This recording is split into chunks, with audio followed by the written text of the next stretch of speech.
This is some sort of crazy-ass jump to go from battery in the back of a truck to this. Hey everybody, welcome back to the Stoneface Reactions. I'm Theta, this is Lessons, and we are back with another episode of Giant Robo. Once again, thank you to Henry for sponsoring this series. Well, we both promised that we were going to come back with notes, and just to let you know how special this is that Lessons went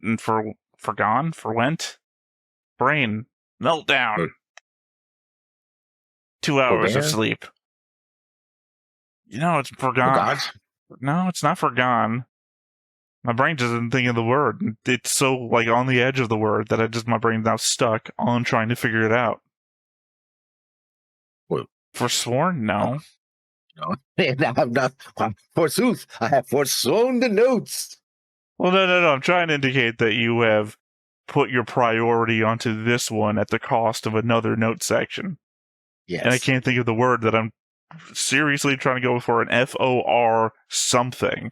I can't think of the back end of the word. Forsook?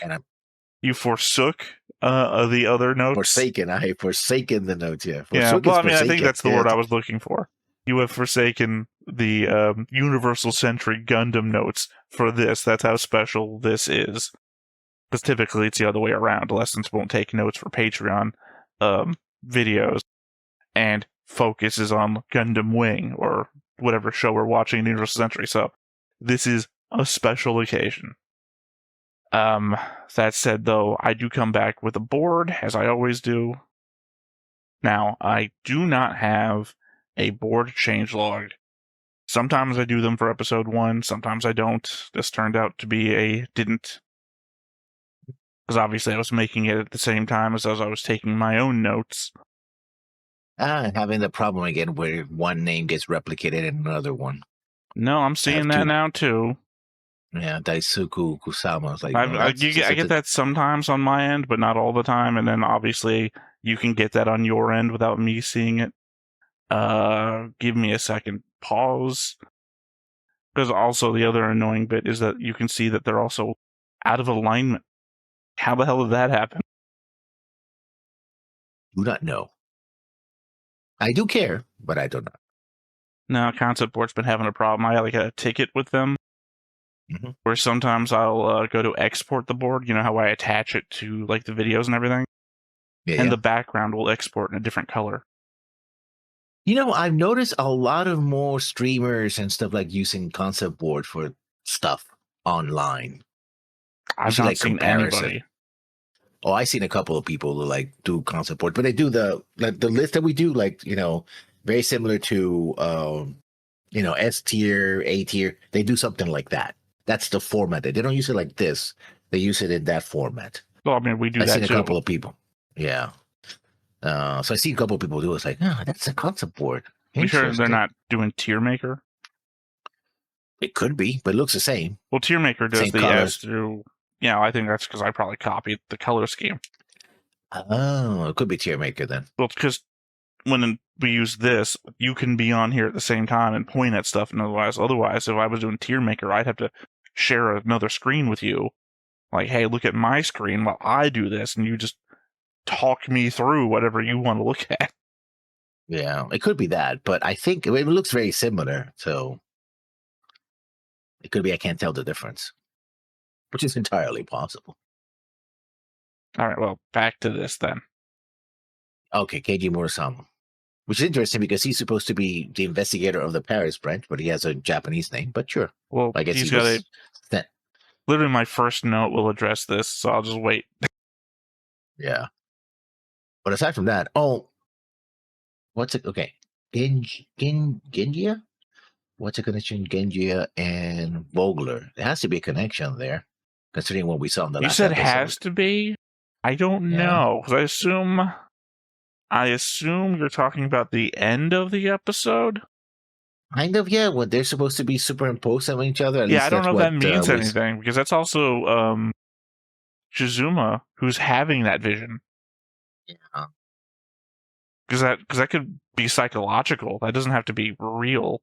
I mean, obviously, I have a note about an actual connection between Vulgar and Genya, which I probably should have put on there. I would have put a blue line there. But I think you're implying vis-a-vis the end of the episode. It feels like that vision is implying that they're the same person.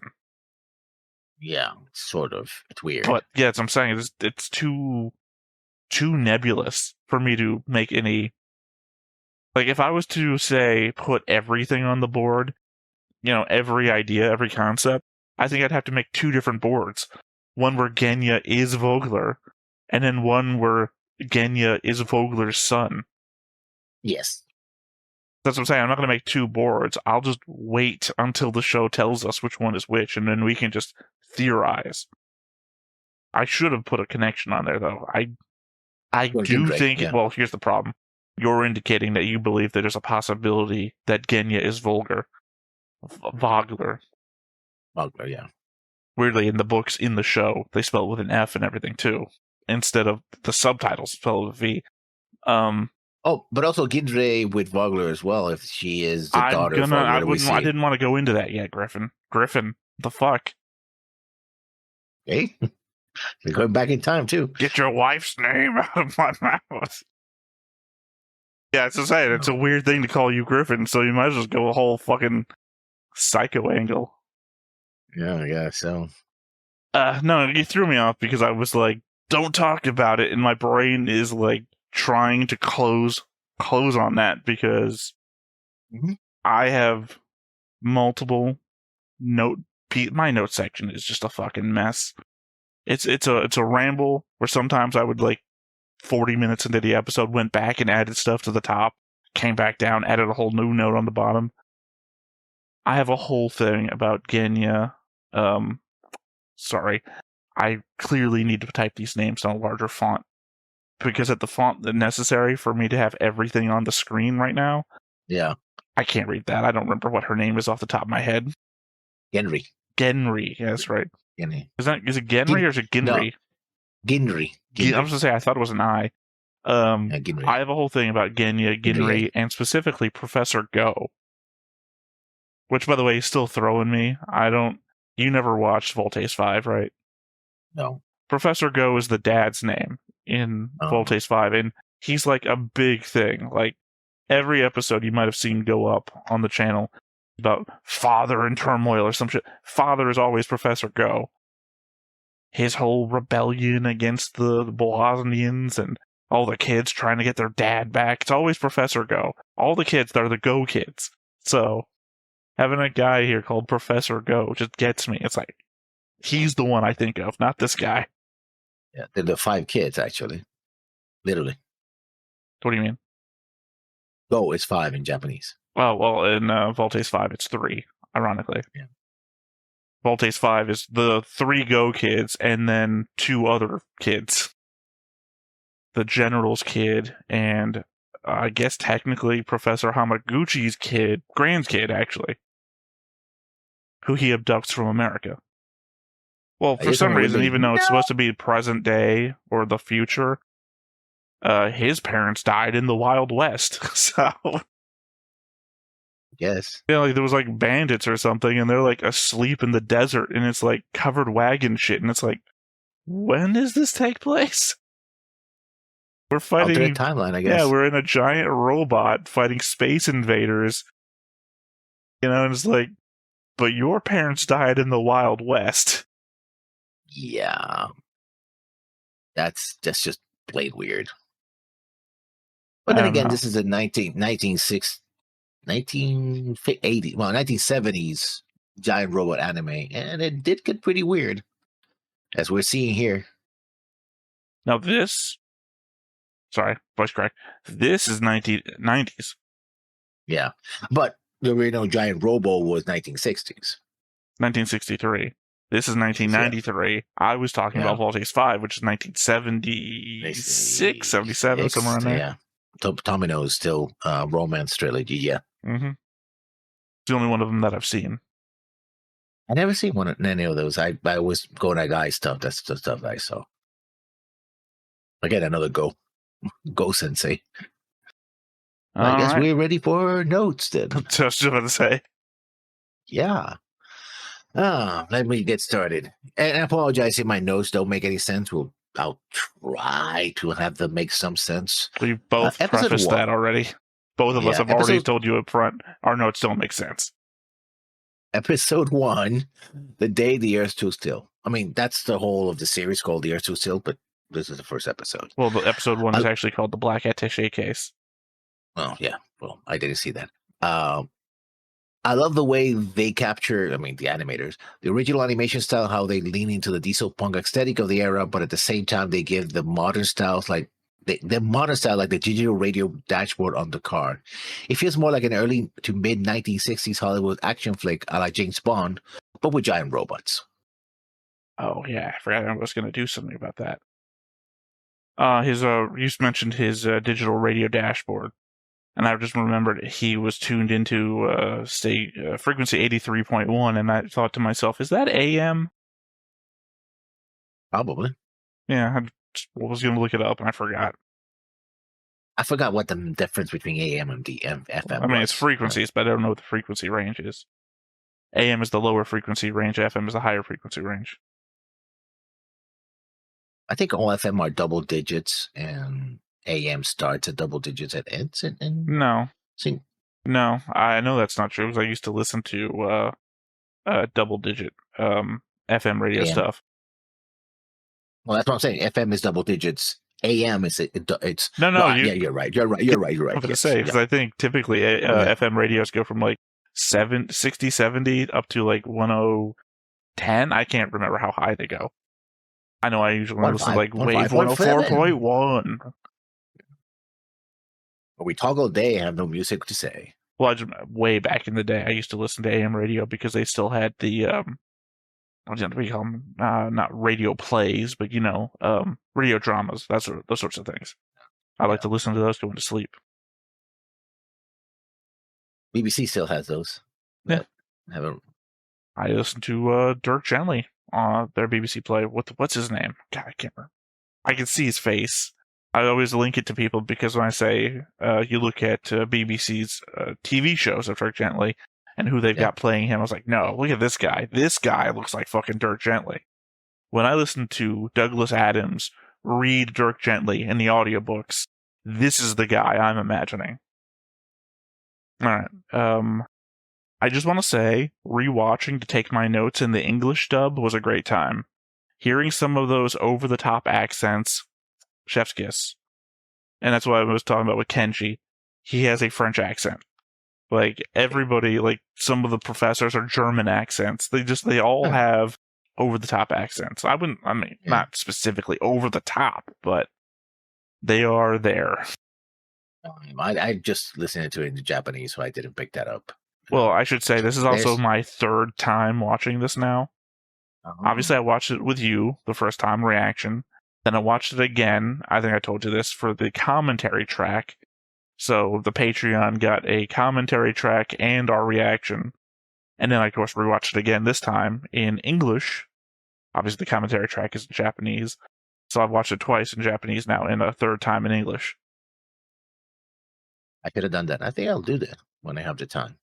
Go rewatch it with a commentary track. Well, that's why I said I recorded it by myself, because your time on this is limited. So I don't want to, put something else aside that we're already recording for stuff to do the same thing twice. Yeah, these are 40 to 50 minutes episodes, so yeah. Yeah. So I just did it myself. Most of my notes are on the style itself, so I apologize. Going to another style note. Scary castle on the hill, check. Theme during a thunderstorm, check. Mysterious three-piece MacGuffin, check. Uber powerful, not so secret organization that can operate freely throughout the world, check. Sorry, I was looking through my notes real quick because I thought I had this whole thing that was like sort of outside commenting on the show yet. And I realized, oh no, that's for my Stardust memory notes. So, all right. The first episode said that it was dedicated to the late Mr. Hideki Yamamoto, and I said that the name sounded familiar, but I couldn't place it.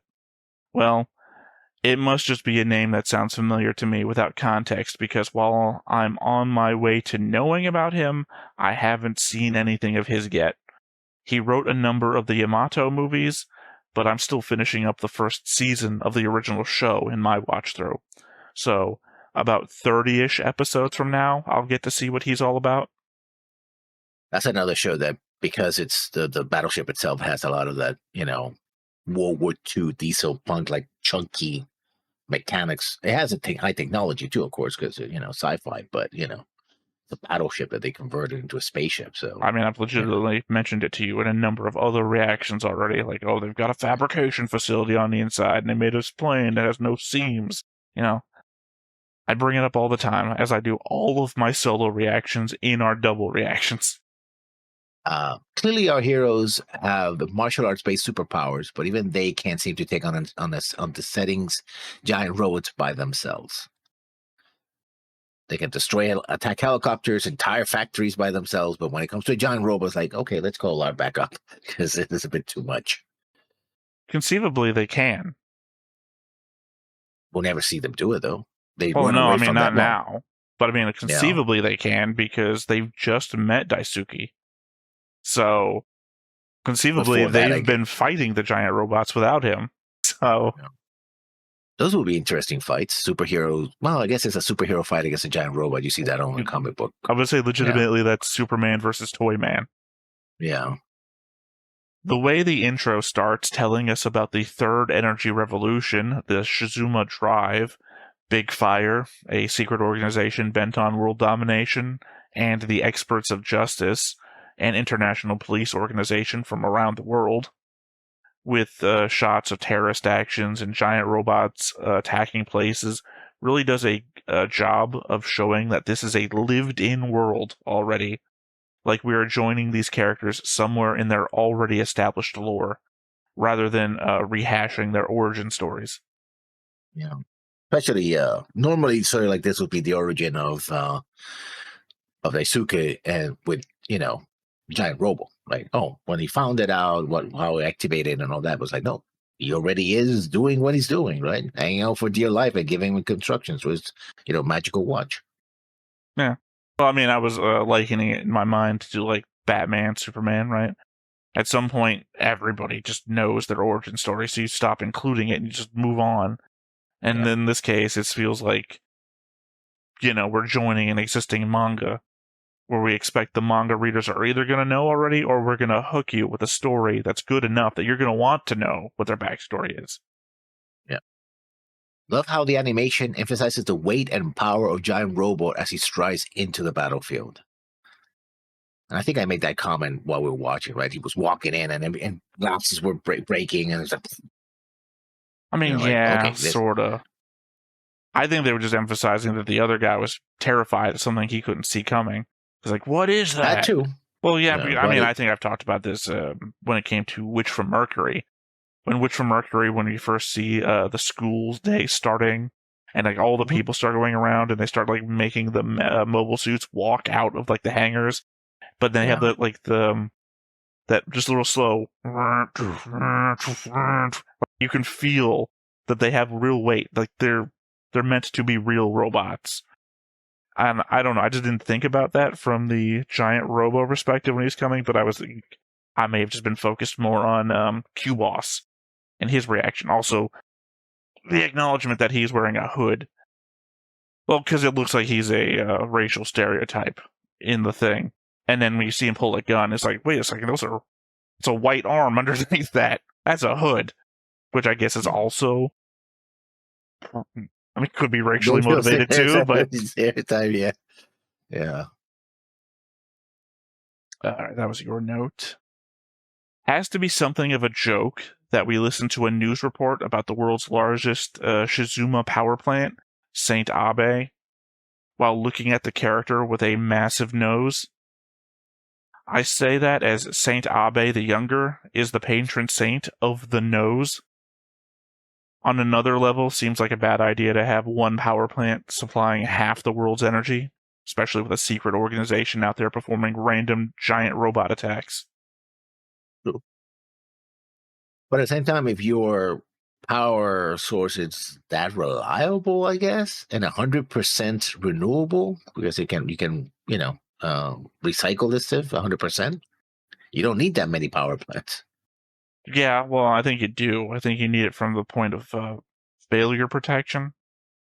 Well, I mean, sure. We can Something have, happens to this localized. plant, you lose 50% of the world's power supply. You probably want 100 small plants, not one plant supplying all the world. True. But again, I think it may have been an intentional joke about it's Ivan, by the way. Ivan is the one in the scene, the only one with a nose that large. And Saint Abe, the patron saint of the nose, is the one we're told about. Yeah. That's a very specific patron saint. But I don't even know why I looked it up. It's not like I knew it off the top of my head. They said Saint Abe, and I'm like, I think I was looking up to see if it was a real place. And that's when I saw who Saint Abe was. And it's like, oh, this guy. Pretty funny joke if it was an intentional joke. I talk about hoods and masks. Even the secretaries of the evil organization wear masks. Got to stay on brand, I guess. Oh, and their salute of big fire too. You said hood. You said speaking of hoods, and then talked about masks. Yeah, because I said mask, but because she's actually I assume wearing you're talking. Yeah, I'm saying you're talking about what's his name's secretary lady. Yeah. Not the. I guess, but also you're talking about the guys at the very beginning when they're talking about Big Fire when they do their salute. Yeah. Well, to be fair, we're looking at them kind of sideways, so they might not be doing it. They might just be hand out that way. Yeah, but yeah, sure. I believe there's at least a 75-degree incline for the salute we're both thinking about. Yeah, I think it's even higher. It's like 90 degrees. So. Yeah. Sorry. I was saying 90, then I corrected myself. So then in my head, while I'm saying 90, I'm thinking 180. They're not teacher. No. Yeah. 180 would be. I don't think you can get 180 on an arm. You can. But to be fair, no, I think I've seen somebody do that in like spoof movies and everything like that. Yeah. Oh well, yeah. And even real, like. Yeah. Also, again, I didn't make a note about it, but I think I brought it up during the reaction. They look just like the Atlanteans in Nadia, Secret of Blue Water. The hooded guy says something interesting while the professor is... Oh, sorry. I've started this note. I didn't mean to read this one, but the hooded guy says something interesting while the professor is praying to God to protect the case. Any prayers for protection are 10 years too late. We get the backstory about the lab in Belgium 10 years ago, where we see Shizuma and Vogler, as well as the two dead scientists we'd see hanging from Notre Dame, discovering a clean and non-polluting, totally renewable energy source later. Later in a third one appears, and they say Shizuma is the last one left, despite Vogler still seeming to be quite alive, in spite of everyone believing he died in the tragedy of Bashtarlle. Yeah, that is a difficult. I don't know if that's an actual place, Bashtarlle. It's ironic because I think I looked up a bunch of places, and this is well, actually, sorry, I looked up a bunch of places. I did my notes for this in Stardust Memory near the same time. There's a place specifically I looked up in Stardust Memory, which isn't real. And then I looked up Saint Abe, which I pointed out here, which is the patron saint, but it did not locate a place. Yeah, I never looked up Bashtarlle. I couldn't find it. All reference were to Giant Robo, so I suppose that it's fiction. Well, I would assume that it's real, only because every other location that they talk about in the show is real. Again, well, maybe not. I just mentioned I didn't find anything on Saint Abe but the person themselves, so who knows? To my next note, then. Whoever was the mechanical designer for this show went overboard in their best way possible. This is mecha porn of the highest quality. I mean, I think I likened it to Gunbuster. Yeah. I mean, now that I think about it, this is not unique to this show at all. Gunbuster, Big O. I don't put Big O on the same level as Gunbuster. Now I'm talking about the style and the Yes, I'm talking about the especially style and animation of the mecha itself. so, The Gunbuster but has a very specific feel to it. Like, I would say the Gunbuster does not have the same feel to it as the mecha in Die Buster does, even though it's the same series, separated by a little bit of time. The Gunbuster itself is of itself, and I would put Giant Robo into the same territory. Big O just doesn't feel that way for me. They don't feel like they have the same feel, whereas Gunbuster and Giant Robo have the same feel to me. I would put also Sammed on that category as well. That sort of diesel punkish tubes like. You did say Zammed, right? XAM. Yeah, Sam. D apostrophe D. No, Zammed is too. I don't know if this is the word I want to go with. Advanced. Zammed is too animation advanced, whereas this feels like it's a little bit held back, but they're doing the best with what they can, and that gives it kind of a quality of its own. Yeah, I'm not talking about overall quality. I'm talking about the feel of the technology and the mechanical designs, a lot of piping and you're saying the feel of the technology and the mechanical designs, and I'm saying that those are two different things. I'm talking about the mechanical designs. I'm not talking about the feel of the technology. So when I'm trying to equate with you to talk about the same thing, you're including stuff that I wouldn't include in that feel. I certainly would include. I mean, there's so many examples. Hell, even the original Final Fantasy VII has that kind of same. Right. But I feel like when you're talking about the technology feel, you're talking about a something in world, whereas I'm looking at it mostly as the aesthetics of it. The aesthetics, but technology feel is a product of lore more so than. I turned that on when you left.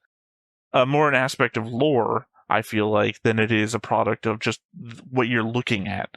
Like, if we're looking at steampunk, there's certain expectations of what we're going to see in steampunk versus comparing that to the level of art we might see in a different world that isn't itself steampunk. So when you're dealing with technology feel, I don't feel like Zammed applies, because Zammed is some sort of weird retro future world, whereas this seems to be more of a future punk kind of thing, which doesn't have the same kind of aesthetic. It has a lot of retro curves, like the cars and stuff like that are very much of the like a James Bond type. I mean, hell, I'm equating it to Gunbuster, which itself is future sci-fi, versus this future punk feel. Future punk's the wrong word, but you know what I'm trying to imply when I keep saying that. What other examples I could come up with? There's a lot of them, actually. Well, there's no punk in this. Nothing I can see anyway. I would say more diesel punkish. Well, what I'm saying is no punk in it, though. It lacks the punk element of those things, so I don't know what the word I'm looking for is. Nobody's running around here with, I don't know what to call it, street hobo look. Future street hobo look, right? These are just modern people. These are modern people with just elements of technology that doesn't exist. I'm just saying the element that I'm conflating, or not conflating. I'm comparing Gunbuster, the Gunbuster machine, to Giant Robo, is to say that they have the same look and feel about them. They move at the same speed. They've got the same amount of detail put into them. They generally have the same look to me, even though they're completely different settings. Versus you're saying Zammed, and for one thing, what are you even comparing in Zammed? The biomechanoid units? I'm talking about like the ships, the cars, like the interior of the ship. I'm directly comparing the mecha itself, not the world. I'm comparing the worlds. Well, the thing is the problem is that you said Giant Robo, and I understand that's the name of the show. So when you said Giant Robo, you meant the world. But when you said Giant Robo, I heard the robot. So I'm comparing the robot to like-minded robots. So when I said I don't feel Big O, I'm comparing same problem. I'm comparing Big O the robot. You're saying Big O the world. But yeah, I think I mean, even the robots in Big O feel very similar to what these two as well. This is a little more fluid and more. Yeah, I was about to say, Big O is not fluid at all. Big O is not fluid at all. I think that's the best. Big O moves and stomps. You know, real slow. But yeah, the cars and everything else. Yeah, there has to be a name for it that is specifically anime-esque, because we say diesel punk or whatever, and it doesn't fit really. But it's something that is very much anime based, and sometimes you see in video games and stuff like that. That's sort of 1930s to 1960s retrofuturism by today's standards, right? Or by the 1992 considered retrofuturism, but not quite Z-Rust either, because so there's that. Yeah, Listing doesn't list it. I just wanted to see if like the wiki had it like in the first paragraph, and then obviously not going to look at the rest of it. That'd be spoilers all the way down. That's just my take on it. That's just something that I find. Go ahead, your next note. What was your note again? About the mechanical designs. Okay. Sorry, I didn't remember that was your note, or we just went off on a tangent for a while. Well, we were, but it was based on that note. Professor Shizuma disappeared the day before the opening of the plant, but then we see him on top of the train with the third case, big fires after. I have to wonder what he was doing on that train in the first place, as we see it transforms into a giant robot and doesn't seem to have any internal space for passengers, implying that he's just been crawling on its back this whole time, trying to escape the hooded guy. Could have been that he was in the plant. The train was in the plant. He jumped into the plant, and the train sped off, and that's how it started. The whole chase, right? I mean, it seems that this train, giant robot train, which are both things, is a carrier for the energy source, so it could be that. But then What? it has also the helicopters as well. What do you so mean? I need you to elaborate, because I think you're wrong, but you might mean something I don't think you mean. So elaborate. No, because then the arm helicopters come out of the bubble thing. So yeah, it's also kind of weird. You were right when you said carrier, and then you said for the energy source. I'm like, what? Yeah, for the cylinders, but that doesn't make any sense. Yeah, we're missing a picture. We're missing something in that picture. How would they got here? Or well, it's also been missing for a day, so I don't think he just crawled on top of the train and for the next 24 hours is trying to escape Q-Boss. And he's not alone. It might be that they, what's her name, get Genji jumped with him there, and not only himself. There was, apparently she's the one that helped him escape. So they jumped in the nearest train. I guess. Cool sequence though. Moving forward, and Daisuke, being a 12-year-old, is more interested in giant robots than girls. I mean, maybe. He does blush. Yeah, but it's more like he's caught off of I mean, the scene you're probably reading into, you might just be like, I don't know how to deal with this, runs away. That too. How much she's, 16? 15, 16? And he's 12? I have no idea how old she is. Yeah. It's anime. Yeah. I mean, already you're further into the episode than my notes are. Yeah. Ginri shoots out. I'm still on the train. Ginri shoots out the train's energy system when she first appears, but that doesn't seem to hinder anything for the entirety of our first action scene. Also, when Ginri first shows up, they are in this metal disguise with a voice changer, and at no point in the rest of the episode is that explained, nor does she don that outfit ever again. It looks like a robot. I'm like, they're actually robots. It can't be that robotic. She literally takes it off with this motion. Yeah, I know. But at first I was like, oh, hey, we have like regular robots running around. Oh, I know. Cool. Again, it's just the element that they never explain why she was in that, and it's not like her normal thing. Apparently, everyone knows that Ginri is Ginri. So perhaps that's how she infiltrated the place. I don't. infiltrated what place? We're just on the train. Well, wherever the train used to be, in a train station or what have you. You're just assuming that it was at the power plant. Makes sense to me. My next note: consider what happened 10 years ago at Bashtarlle. Why would anyone want to recreate such a destructive experiment? Mind you, it Literally seems is the that question of the entire fucking episode that we were left on. Apparently Vogler believes that it's going to lead to some kind of change in humanity, but I mean, he is a obviously, I've mad got more scientist. notes about that too. It's just the element that that's literally the question of the episode. Oh yeah, Not to be answered here in one note, I think. All right, well, back to the train. Real early on, Tetsuyu asks Ginri not to use her powers, and I swear I don't recall her using any power for the rest of the episode. To the point that if this guy hadn't said this in the first 6 minutes, I never would have thought she had any powers besides being good with a gun. I mean, we know powers exist, as once we see the Big Fire guys, who for some reason also use the moniker the Magnificent 10, they are moving at super speed and phasing through shadows. and making things explode. And it's just the point that he says, don't use your powers, and then for the rest of the episode, she doesn't have any powers. True.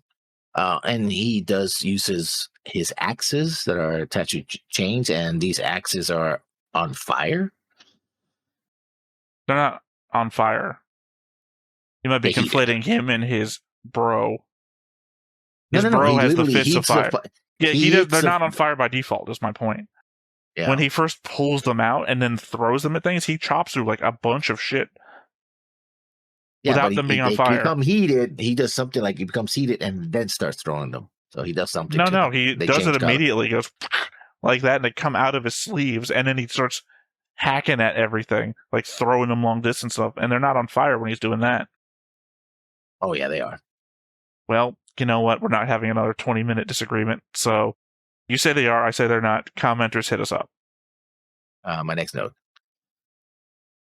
Yes, detective. The fact that Big Fire was able to build a giant underground base underneath the streets of Paris would be a black eye to the local branch reputation. The destruction of Paris, too, would be a bit of a shame as well. I mean, assuming that the local branch wasn't Paris. I mean, the local branch could be France, but even they're the branch that are supposed to be investigating the local branch being the local branch HQ, where the local branch is. I'm not talking about the jurisdiction.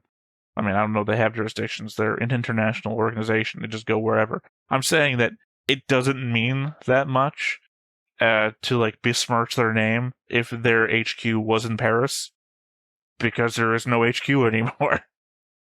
Yeah, but I know they didn't. The thing is that their agents didn't notice that Big Fire was here and building this gigantic underground base. I understand that. I understood that. I'm just saying that you're indicating that the worst thing of the elements isn't that they built a base down here, it's that they destroyed Paris. And I'm saying, well, if their base was in Paris, then they might not fucking care anymore. They're all dead. So despite the local HQ of the Experts of Justice base already having a massive faculty for the storage of giant Robo, this was Ginri's first time meeting Daisuke. Could be doing another mission somewhere else. I think it's implied that this is the base that they're stationed at. So they already have a faculty for the storage and whatever of giant Robo, even though Daisuke's never been here before. It might be. Does that imply that every faculty of the Experts of Justice has a place for giant Robo now? Maybe. They are going to the main headquarters. What are we doing this giant tube thing? I hear there's a 12-year-old kid somewhere with a giant robot. Is every base getting one of these? You never know. He might have to come to Germany. Oh, well. It's the only giant robot apparently that they have, so I guess they had to make accommodations. That we know of. This is an international organization, and we're seeing one branch. Well, technically, I guess we're seeing two branches, with Kenji representing the Paris branch. American branch? South American branch? African branch? Australian branch? Hawaiian branch? be very specific to be Hawaiian branch. If you have an Well, American I figure branch. American branch is probably continental U.S., but you want something out there in the Pacific. Probably want a smattering of branches across the islands. You never know what the fuck's going to happen in the bottom of the Pacific The Ocean. ocean. The Ring of Fire has its own meaning with the big fire. Yeah, the Dr. Hell could show up and make things even messier. Okay. As silly as this movie seems to get, especially with the subject matter and style, conversations like the one between Tetsugu and Taisos remind us that of the stakes. That, and of course, a dead scientist hangs from Notre Dame's bell tower. I also like that you called it a movie. Well, they call it a film in the opening, which is just an episode, but still. Right, but I think a movie has a specific length determination. Like, it has to be, I think Hollywood, anyway, they have to be like 90 minutes or more. That's for the Oscars, yeah. I think specifically for the definition of what a film is, or a movie. Sorry, I don't remember. I remember getting into depth in response to a Red Letter Media episode, where I think they were discussing the fact of like certain films padding the credit sequence with like bloopers and whatnot, just trying to fill the runtime because it's necessary for what the definition of a film is. And I remember looking it up, and different film organizations have different definitions for what a movie is based on length. Yeah. Go ahead.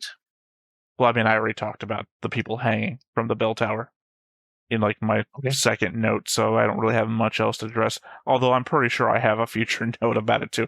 The element that mine area is a mess, my note area. No, but it's your next note. That's I know. I'm just addressing the element that I didn't really address the weight of your note, which was the dead scientists. Not for nothing, but there's 2 dead scientists, and then they find another one there while they were watching. We're zoomed in on the area, and there's a 3rd guy just appeared. Which, to be fair, because there was 5 scientists and only 2, and it's like, where'd that tall guy go?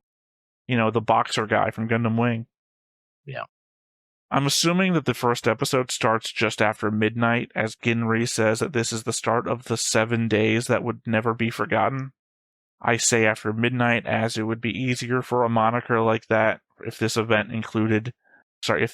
was included in the events of the next day.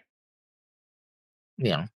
And then later on they say that something happens at 2400 hours, which, by the way, not as per our previous discussion, I think, in the Universal Century, not how you would say that. 0 hour. Yeah. No, as per your point in that conversation, also not how you'd say that. I shorthanded it as 0 hour, and you kept getting on me about that's not how you write that. And I was like, I understand that. I was shorthanding it for my own notes. 0 hour is the countdown aspect. Okay. My next second to last note. So Ginri is apparently daughter of Vogler. But Vogler also had a son.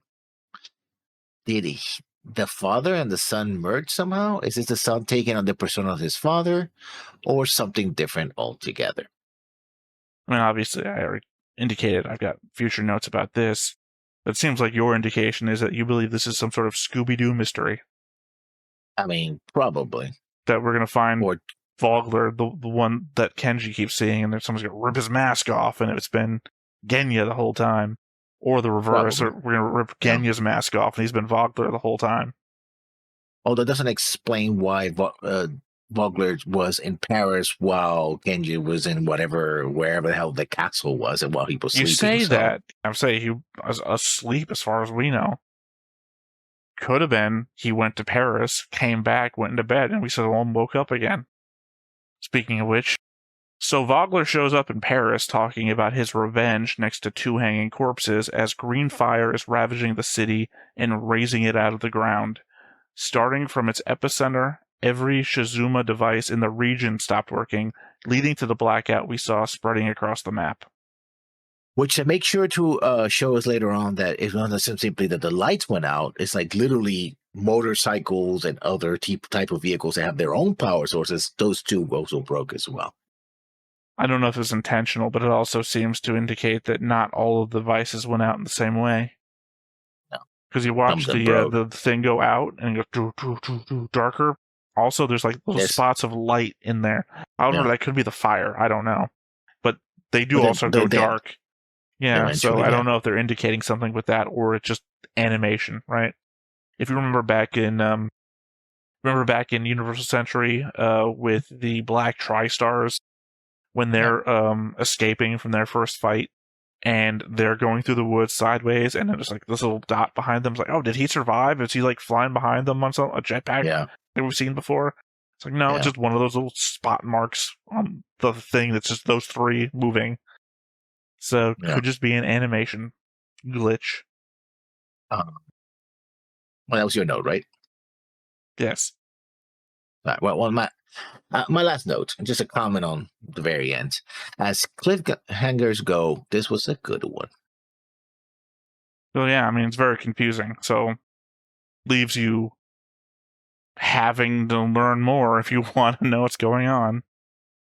I mean, I have a bunch more notes left. So when the tragedy of Bashtarlle gets invoked, Professor Go flips out about the Shizuma system having to be the perfect energy system. Man really seems invested, despite us having seen no connection between him and it. Also, Girin. Sorry, I've clearly spelled her name. Like, what's his name from Universal Century? Yeah. Like Girin, Derek, yeah. Yeah. Turns her back at his outburst, like she's connected in some way too. Either way, they invoke a he when referring to someone trying to recreate Bashtarlle. And Shizuma is constantly repeating he is coming back to himself. Later, that turns out to be Vogler is coming. Shizuma wants the case to go directly to Go, who seems shocked when he sees the contents, but also Ginri nods to him when he says it can't be again, seeming to establish a connection between the two. Yeah. When you talked earlier about I should have connected Genya and Genri to Vogler, my indication that I was pointing out is that Professor Go seems to have some sort of connection to it as well. Specifically, again, he seems heavily invested in Shizuma's stuff, and when he's indicating towards that, Ginri is reacting to it in line with him. Yeah. For different reasons, though. I mean, remember when you were indicating that this might be some sort of Scooby-Doo mystery? That Genya might be Vogler? Well, what if he is? What if Genya is Vogler and he's not the son, he is the father, and Go is the son? Yeah. I mean, obviously, you look at the imagery and it's like Genya has the hair of the son in the image, and Ginri doesn't not have the hair that she had when she was a kid. But, you know, who's to say? I would not throw out the aspect of this could be one of those things where the son died and Vogler became the son or some shit. Like, insanity. The dude's shouting shit at the end of the episode. Seems insane. Daisuke's little aside with Ginri about how amazing the Shizuka device is seems just a bit off. We went over this whole segment about how it's used to power everything, and that fossil fuels and nuclear power plants have been abandoned for no longer being needed. But Daisuke's talking like he's just seeing them for the first time. They've been around for 10 years now, and Daisuke is almost 12. He should have grown up with them being an everyday thing. I mean, it's still kind of an otaku kind of thing, or like, oh my god, I'm seeing the thing that I love so much. Kind of a reaction of a little kid, you know? Like, yeah, you know that Ferraris exist. If you see a Ferrari up close, like, oh my god, just to put it into perspective, this is like seeing a 12-year-old saying, oh my god, AA batteries. I think they're supposed to be a little more important than AA batteries. No. They are literally batteries. They're literally guys like, see my lighter? Oh, look at that thing. It's the fucking battery. It's the same thing as in my car. But it powers everything. It's the same fucking concept, though. It's all batteries. It's all just fucking batteries. And again, this kid grew up with them. It's not like, oh man, I remember when I had to do all this other shit, like putting fuel in my car, but now it's a fucking battery. It's like, kid, you've grown up with these. These have been the staple your entire life. It's like being amazed at Cheerios. You've Some had people are amazed at Cheerios ever Cheerios. since you were growing up. In fact, you There's should always be tired of them by now. I'm sure there's otaku Cheerio otaku as well that are always fascinated about Cheerios. So I can Just give you a long I think you're willy-nilly using the word otaku. somebody who is obsessed with something. I and is a understand. fan Yeah, of I something. understand that. But this isn't one thing. He doesn't act like an otaku. This is the first time he's shown any interest in it. He didn't start off with like, if he was an otaku, he'd be talking about what powers Giant Robo. It's the Shizuma batteries, special Shizuma batteries. He'd be saying shit all the time. This is the first time, and not for nothing, the only fucking time he brings it up. If he was an otaku, he'd be doing it more than this. Otherwise, he doesn't fit your own description of obsession. Yeah, I think it's just that he just finds it very neat. That's why he gets excited about it. I feel like they thought they animated two different things, and then realized they had to use everything that they had. They did a whole backstory about the Shizuma batteries and their usage, and then they did a whole different thing about Daisuke and his interest in the batteries. And they're like, well, we have two different bits of exposition to let the audience know. Well, we need 50 minutes. I guess we got to use them both. That is also plausible, yeah. Large metal chamber 500 meters below Notre Dame that is generating power in spite of the Shizuma Drive failures surrounding it. Professor Go implies that if all three devices were activated, then the tragedy of Bashtarlle would be repeated, seemingly the Still Earth operation, which is Big Fire's plan. Now, I have no idea what I was seeing in the flashback, but Vogler keeps saying that he will usher in a beautiful night, which, again, just makes me think of that show Revolution. I think I brought that up during the last reaction, where the air is filled with nanites that prevent electricity from being created.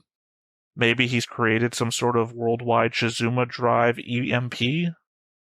The imagery also shows a giant eye closing with all of these tentacles. Maybe he opened a rift to another dimension, Hellboy style. It's just so hard to tell. Maybe it's a machine like Giant Robo. We see that under Notre Dame, another of those eyes is present, so it seems like they built it and didn't create it with the explosion. Oh, I think he's well. If I remember correctly, the Vogler is standing beneath a giant sphere during whatever the name. During that, though, there's an eye opening. The eye opening bit is what I use as the while we're talking animation and a little opening there. I specifically clipped that from the episode, so yeah. that is during machine, that. Basically. Seems a recreation of the same machine. Whatever it is that machine is, that's what he wanted to activate. What I'm saying is that when that explosion goes off in that thing, and then we see that there's that bunch of tentacles that come out from the crater that it causes, and in those tentacles is an eyeball, also a damaged eyeball, that sinks back down into the ground, and that's presumably the same eyeball. That's why I said maybe you opened a hole into another dimension or something, Hellboy style, because that's what that invoked to me, the Hellboy movie ending. But I think the eyeball is that sphere. And the tentacles I got that. That was the last thing that I put down in this note.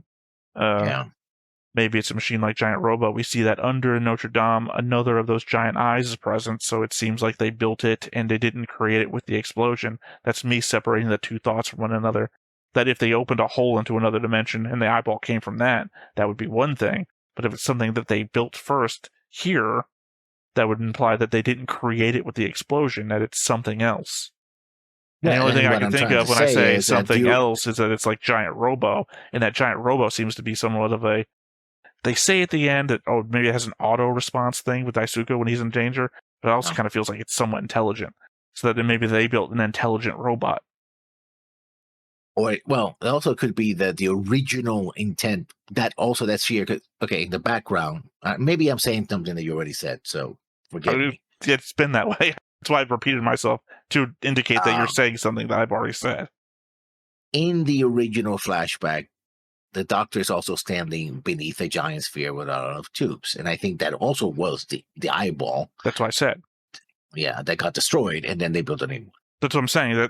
That's why I indicated that I'm using that So no other eyeball opening dimension was involved. Yeah. in the window No opening other- because that's the one that happens there. But there's also the second.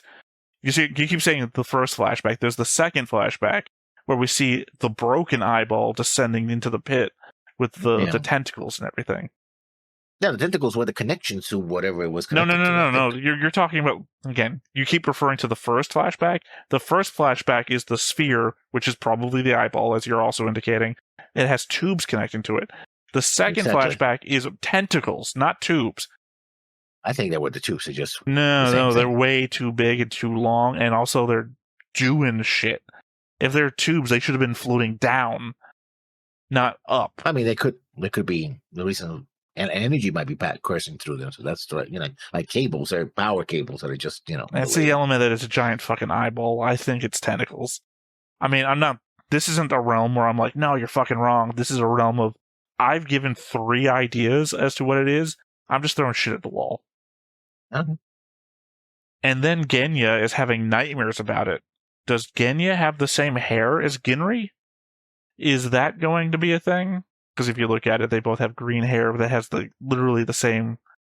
Although, to be fair, she used to get knotted, which means that she would have had to get hair straightening to look like Ginri. Or Genya. Yep. Anyway, when Alberto is looking in the book, the same book that Genya had in his bedroom floor, it shows a picture of Volgar and 2 kids. Obviously, I think one is Ginri, but for some reason I'm torn on the other being Professor Go or Genya. I think Genya is the more likely person, but Go is throwing off some strong relation vibes for some reason. There's also, I think, a date underneath that says 2050, but I'm not really sure. I think that's supposed to be the date he died. Yeah, but it gives you an era of right. There's a bunch of dates, actually. I paused, at least on one of the books. I think I paused on the Alberto book because it's closer up than the open on the floor book in Genya's room. A number of it is just like illegible, not cursive, but squiggly line. And I think some of it's also written in another language. And this is one of the times I didn't take it to translator because I think the only things you're supposed to see are the dates. Because it was like a 1970s, 1950s, and they're probably indicating that's when he was born. Wow, he lived a long time if he lived to the 2050s. Well, yeah, but, if he's a mad scientist who, as I've already indicated, may have punched a hole in the universe, then who's to know? So we could be in the 2060s, I guess? I guess not for nothing. When I keep saying it reminds me of the end of Hellboy. Rasputin was immortal. Yeah. Hell, I mean, that could be another argument towards your thing. If Genya is Vogel, Wagner. Blech. Sorry, in my head, I'm also thinking like Wagner, and yeah, see, I'm even getting Wagner's name mixed up. Wagner. If he is that, and he could just fucking be an immortal guy, rips the Vogel mask off, and it's Genya the whole time. Yeah. I originally had Tetsugyo and Taiso. I never think I'm saying their names right. Connected with a blue line on the board, but I changed it to a green line due to their conversation at the restaurant. Tetsugyo implies that they were recruited to the organization around the time that they were 12, and that's when they first met. I think their whole brother thing is just the closeness of their friendship and not actually a family relation. Yeah, I think it's a translation of Aniki, and Aniki means big brother, but it can be like used colloquially, like, "Hey, bro, oh, bro," kind of like, just brother, right? And I think that's the way he's using it. And maybe he's a little bit older, so he does read him as a big brother as well, in that sense. But I think it's just like, "Yo, bro, what's going on?" He's a broski, basically. I mean, they just also act like brothers. It could be that, these two 12-year-olds that were brought together, well, they both got brought together when they're 12, so technically they'd be the same age. Yeah. But my point being, though, is that I think they have a close friendship to the degree of almost being family, like adopted family. Yeah. Not the family you have, the family you found. And my last note, Daisuke's parents were killed by Big Fire, and they left him Giant Robo, which I realize is not the way that should have been written. Big Fire did not kill his parents and then give him Giant Robo. Yeah. Daisuke's parents were killed by Big Fire, and then their parents left him Giant Robo. Yeah. I mean, it'd be a great way to handle most superhero backstories. Like, sorry, kid, we killed your parents. Take this bat costume. Yeah. The Unidecade. That is something that would actually happen in. I can see that happening in Wing. Like, Trace kills your parents. Like, you see that giant robot in the back? Grab it, learn how to pilot it, and we'll see you in 10 years or so. To be fair, I think that would be a Trace thing. Not what you're saying, but a oh god, what was his name? The villain from Conan. Yeah, yeah, I know who you're talking about. Yeah, essentially the same sensation of kills your parents. Kills your parents. Like, see me again in 10 years. One of those, you know. Yeah. And at which point Trace will set up a situation. Enslaved. Yeah, he got enslaved. I know, the Wheel of Pain. Yeah, it wasn't like, oh, I'm waiting for you to get fight me in 10 years. No, but it's the same feeling because, you know, he gives him that look before he goes away and everything like that. And I think it's implied in the look. Because, you know, I could have killed the kid now. Why would we kill the whole village and leave the one kid alive? I don't think he's going to be that great. And the slave thing, which, by the way, we're going to get rid of in 10 years, 20 years. No, it's just the element that there's a certain subset of villains that are just like, yeah, come and get me. Thorfinn and Askeladd. Vinland Saga. Oh. Yeah, no, Askeladd kills Thorfinn's dad. Thorfinn's fault. People hate me. People hate me with my opinions of Vinland Saga because I don't like Thorfinn. He makes all the wrong choices, and then he does the absolute pacifism thing too, which I fucking hate. Because it's basically the real world. So, anyway, Askeladd kills his dad, and then Thorfinn's just like hounding him down for a long time, trying to kill him to get revenge for his dad. And Askeladd is just like, yeah, fucking bring it. Whenever you're strong enough to do it, bring it. And then Askeladd turns out to be the best dad ever. Well, not the best dad ever. He's in a certain field of dads. People who watch Made in Abyss would know who I'm talking about. Bondrewd, for his name for a second. Look, Bondrewd loved that girl before he turned her into a suitcase. Yeah, Made in Abyss is fucked up. I don't think that makes for best dad territory. Yeah, I guess say that, but I bet if I type best dad into the GIF thing on Discord, I will find a Bondrewd GIF. Yeah, because people are dumb. That doesn't make it right. No, you just don't understand. You didn't watch. You didn't have to sit through the I love you, Dad sequence. God, tearing me up inside. I mean, because technically she went through a vicious crash and everything, and then he had to rehabilitate her back in, like, she was fucked up. You don't understand. Rehabilitated her back into loving life and everything again. Celebrated her birthdays, kept track of her. And then actually loved her. And then turned her into a suitcase, yeah. It's the element, yeah, I don't want to spoil anything. My giveaway here, there are things more important than self and desire in Made in Abyss. Okay. Like the survival of the entire human race, which is what Bondrewd is working for, and he will sacrifice everything. He sacrifices his own body. I mean, he sacrifices everything. We're not talking like serial killer, he turned her flesh into a suitcase. Like, no. He turned her into a suitcase. Which then helped the main characters along in the next arc. Okay, yeah. I think we should move on before my brain breaks. I mean, I'm still on the 5-year wait till the hopeful next show.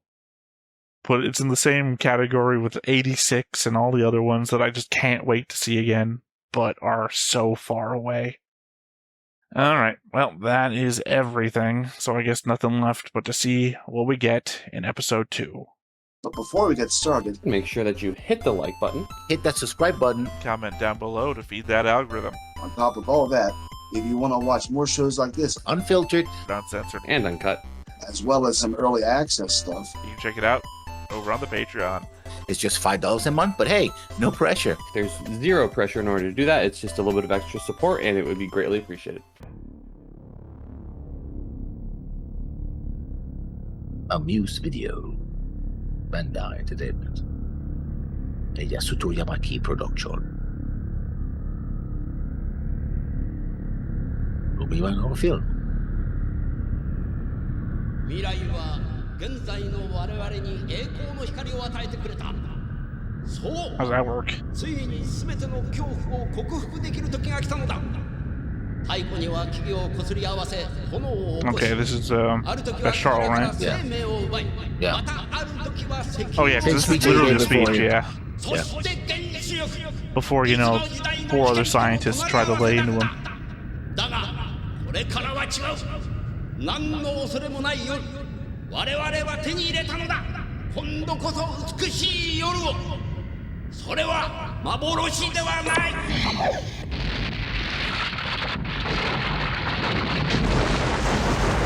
Then a bunch of black explosion balls.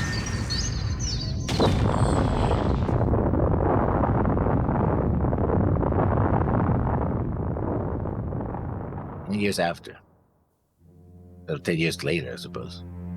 Meanwhile, in the opening of Gundam, 人類はその日を境とし、画期的エネルギーシステムシズマドライブを発明させた。その絶対安全。 I was watching somebody, since this is something we've seen already, somebody react to the opening of Requiem for Vengeance, and they're pointing out that the sun coming out from behind the Earth. Something we never indicated in like 6 episodes of Requiem for Vengeance. But that is just the opening of Mobile Suit Gundam. Yeah. Well, we didn't say it. You know, my whole thing of say the obvious stuff out loud or nobody will know that you know it.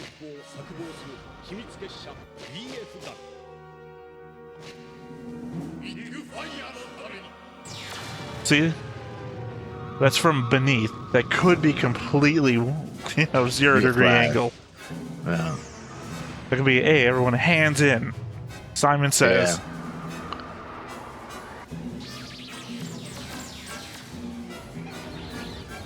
And again, I'm just assuming these are giant robots from other locations in the manga. Yeah. Oh, okay, so Kenji throws knives.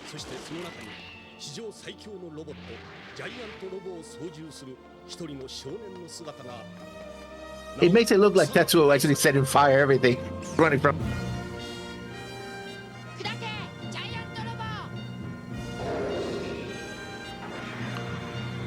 The giant Egyptian robot.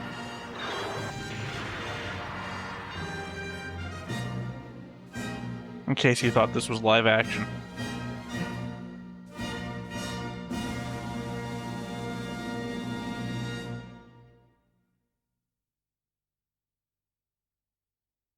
Oh, episode 2 is also the name of the show.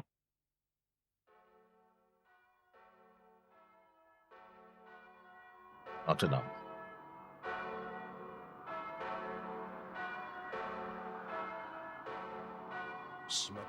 I would say there should be 3 bodies there.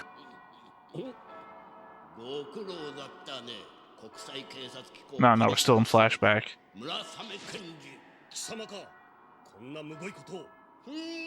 So oddly, this episode is shorter than the last one, but is also still filled with flashback.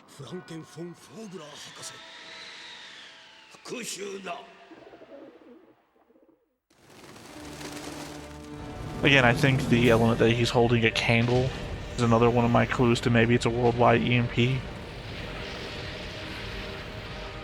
We got the entire world addicted to Shizuma drives, and now I'm gonna wipe them all out. Oh, and also the fact destroying the city of lights. Yeah, Of all places. perfect night. A beautiful night. You know, now that I'm on my another dimension kick, where do those balls come from? From the Shizuma drive. Yeah.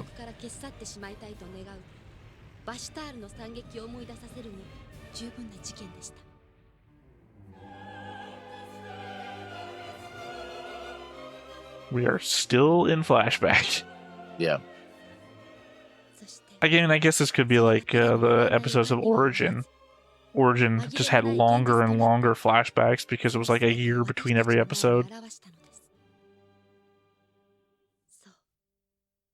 10年の沈黙を秘めた黒いアタッシュケースとなってこれをゴン先生にと預かってきました。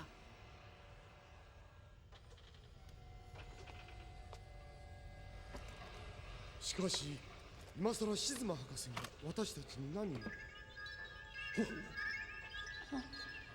これはまさか。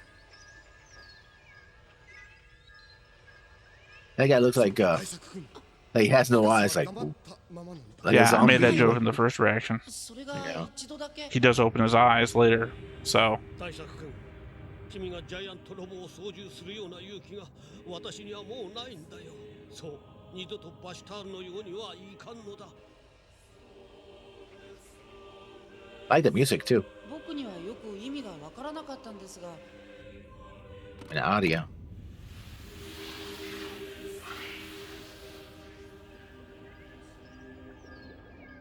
これがあの10年前の遺産というわけか。間違いないでしょう。これを続けられるのはあの方以外には不可能。 No, it's not. We're still in flashback. This is still the same stuff.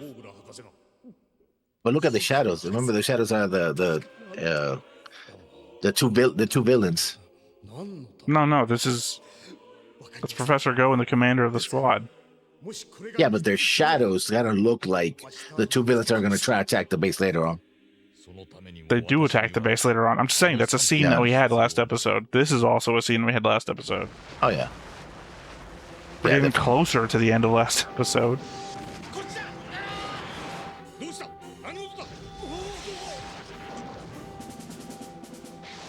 So far, lessons. This has been a 7-minute flashback. 奴らの目的ははっきりしています。仕方あるまい。頼む。 So this is more like a 30-minute episode than a 40-minute I was already episode. thinking in my head 27 minutes.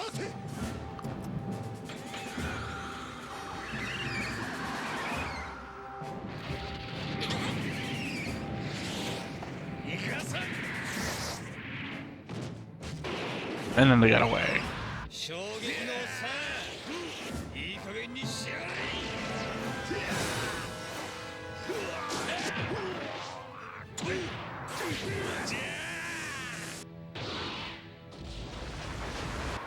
Sensei, これからどこへ行こうってね。我々エキスパートの総本山、南の梁山泊へ急ごう。そこでこのケースの中身の正体を確認する。よろしいですね、博士。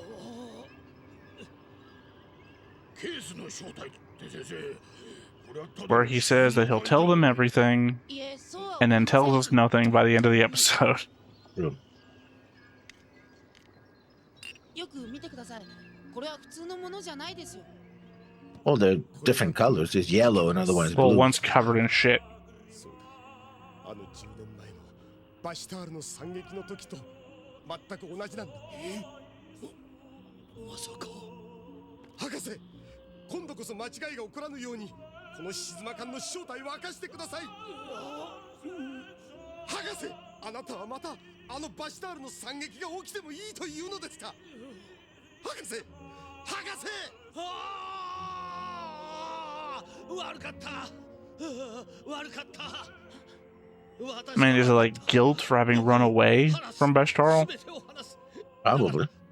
And fear that he's gonna die. Yeah, but I mean, fear of what? Fear of Vogel? Yeah, he says he's gonna kill Vogel, him. I'm gonna say his name different every time from now on. 素晴らしいシズマドライブを。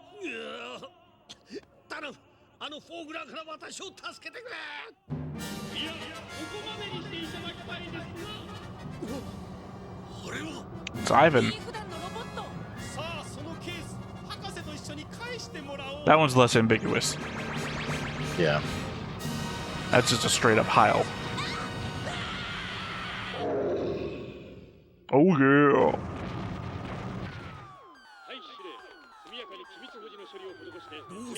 Reminder, this is still flashback. This is the last episode. We are now 10 minutes into flashback. ですが大作少年からのコールサインが入っていないんです Which I guess still technically 34-minute long episode if we hit the present right now. Yeah. すごい通常の50倍のパワーですまさか操縦者の生命の危機に Which tells me nothing because I don't know how much it's a normal output, but of what exactly? But sure, I'll believe you.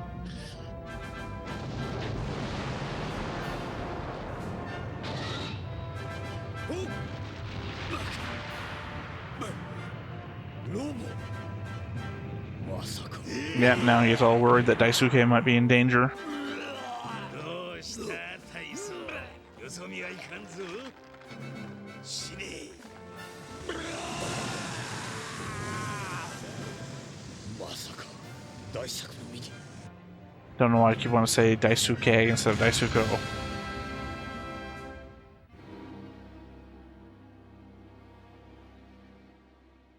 Now for the episode.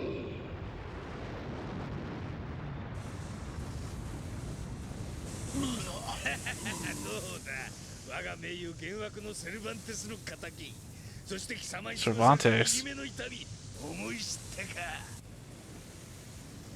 I mean, if his name was Cervantes, then he's a fool.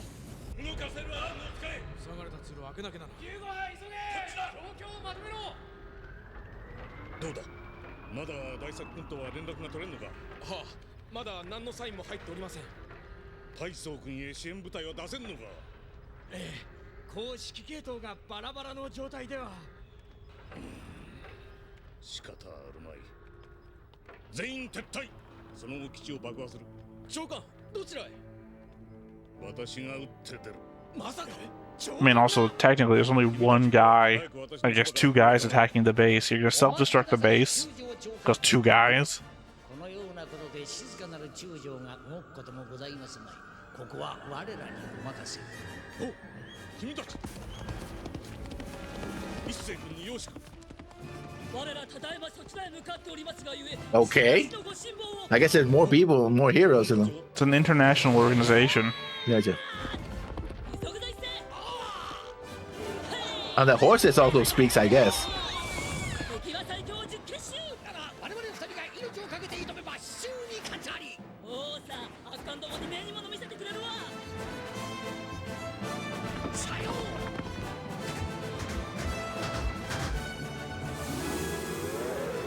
Oh, okay. He's a shape-changing monk. Suicidal Who uses shape-changing monk. blood magic. Yeah. Who runs faster than cars. Well, they in the last episode they were running as fast as a train. So.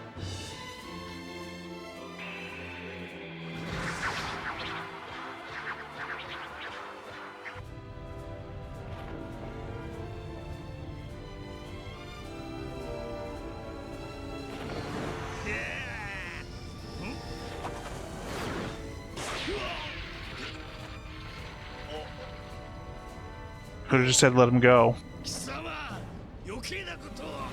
Although I don't think this guy talks, actually.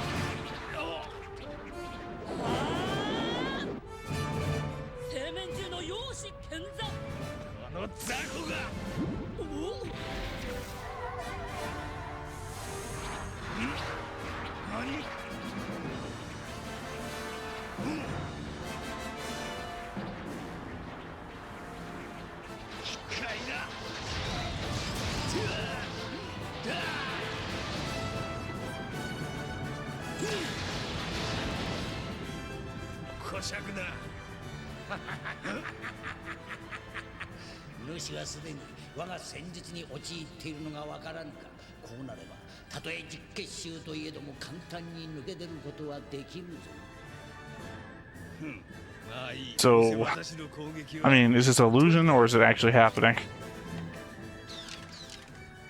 イワン、ロボがそっちへ行ったぞ。こちらはここまでだ。あとは任せる。は、承知いたしました。さらばだ。大将、また会おう。It's difficult because no one has a clearly defined power set. What can they do? Anything.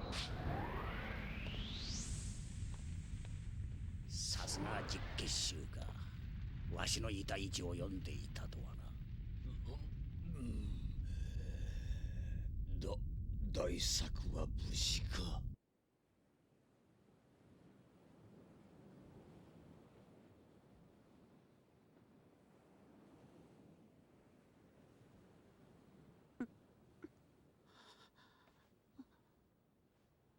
銀霊さん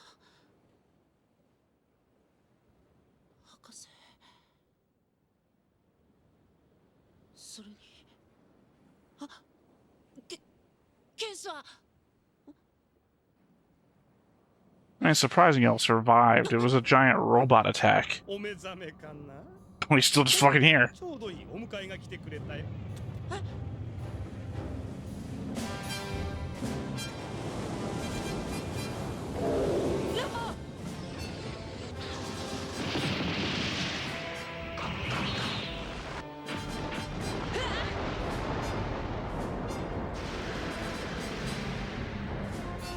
ロボの体当たりが効かない。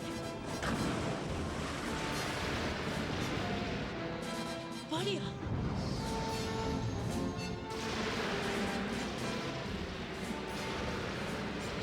I don't know why I'm surprised that shields exist. この特殊バリアは破られはせんよ。まあせいぜい頑張りたまえ。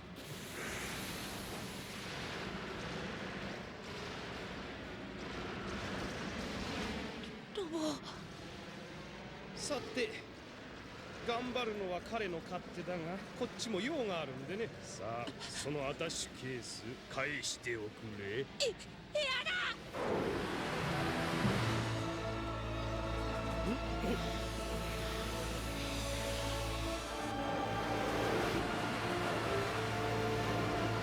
I mean, that is an element that makes you think steampunk. Steam coming out of it. Again, it's not the punk element, though.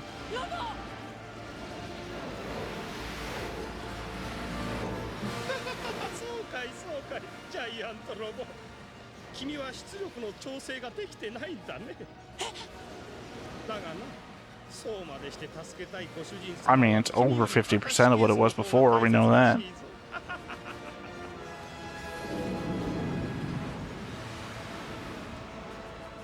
ロボ、もういい、もういいだ、ロボ。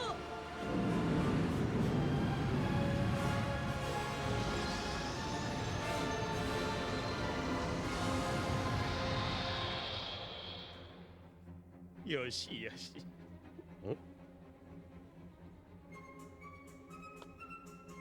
やつら。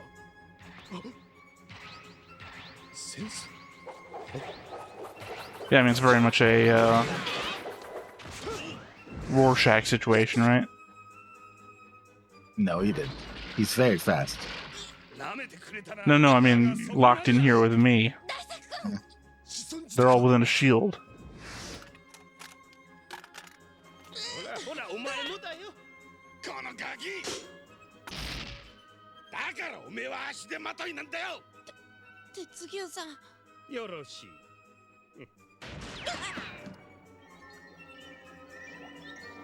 Well, that was a hell of a risky move. 再びバシュタールの惨劇を起こせるぞ。なんだと？てめえ本気か？本気？当然。我々 BF 団の目的は世界征服ですからな。バシュタールの惨劇って、ゴー先生もさっきその言葉を。ああ、知らないのか。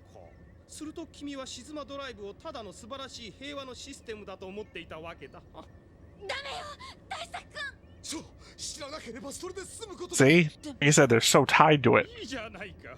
いくら歴史の記述から削除しようとも、我々の記憶からは葬り去ることはできないのだからね。そう、このサンプルが作られたのはシズマドライブが完成する少し前のことだったな。この奇跡とも言える研究のために5人の科学者が集まった。 Dude, attack the could to destroy it. シムレ教授、ドクトル・トラン Right? ボ、シズマ博 Unless 士、 it would. そして世界の破壊者フランケン・フォン・ホーグラー博士だ。彼らはそのエネルギー理論によってノーベル賞の栄誉を受け、エネルギー公害による深刻化した地球の環境問題に希望の光を与えたのだ。だが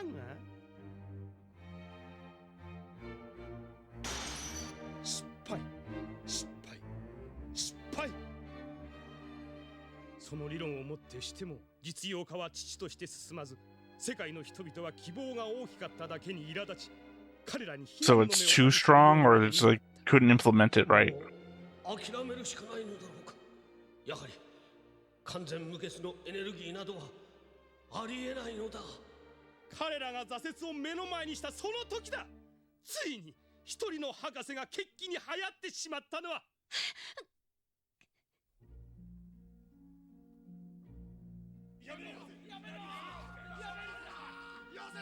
マン、今さら他に方法があるのか。止めろ、ホーグラーを止めろ。彼は暴走している。 This is some sort of crazy ass jump to go from battery in the back of a truck to this. 何もかも失敗か。そうだ、失敗だ。実験は完全ではなかった。無謀すぎる。もう遅い。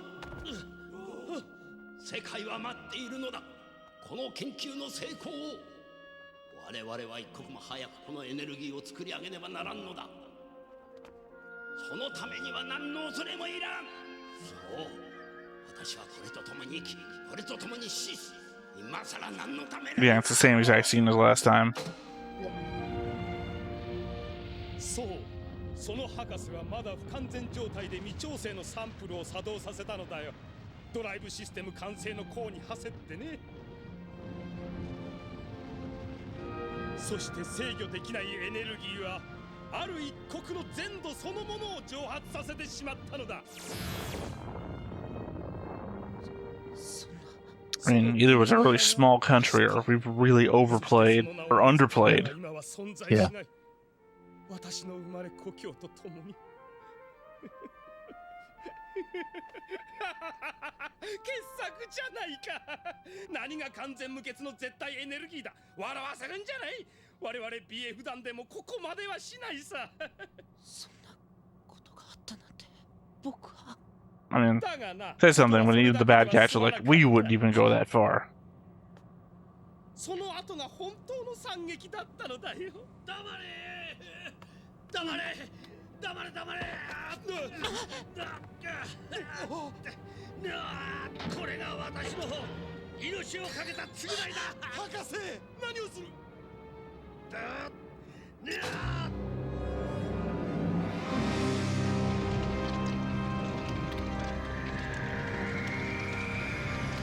I mean, I would assume it's just going to explode. Yeah.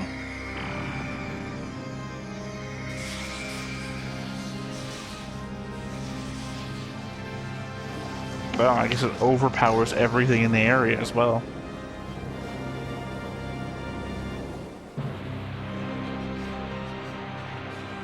Including Giant Robo. Well, I mean, also the other robot. The shield got bigger. It's being overpowered.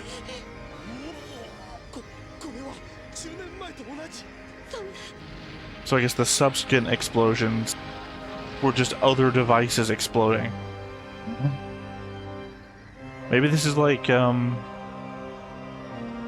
was Tesla's thing called the powerless energy transfer? Wireless energy transfer. Did I say powerless energy transfer? Yeah, I was like, that would. Yeah, you know what I meant, though.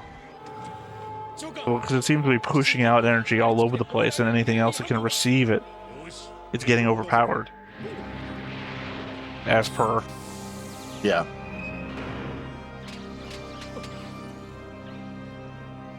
Yeah, so, contrary to my thought, it's not an EMP. It's doing the opposite. It's just nothing that they have can handle it.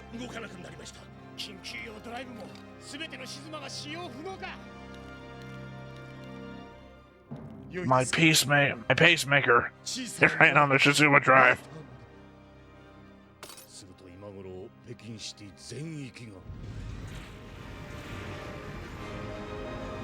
Oh, including Korea and everything else. And just on one of them.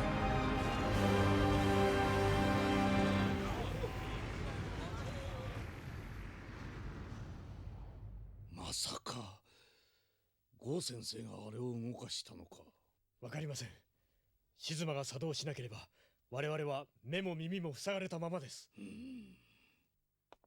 長官。要は静馬じゃなければいいんでしょうが。I kept my gas-powered car.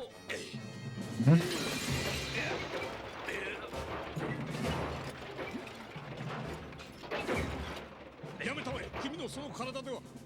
何？俺の人間発電機はまだ生きてます。 What? I assumed his hands were glowing because he spit alcohol on them and lit them on fire.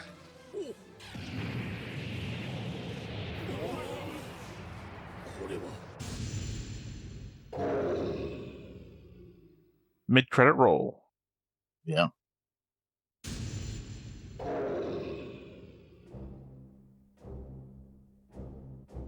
Like Giant Robot has a brother, I guess?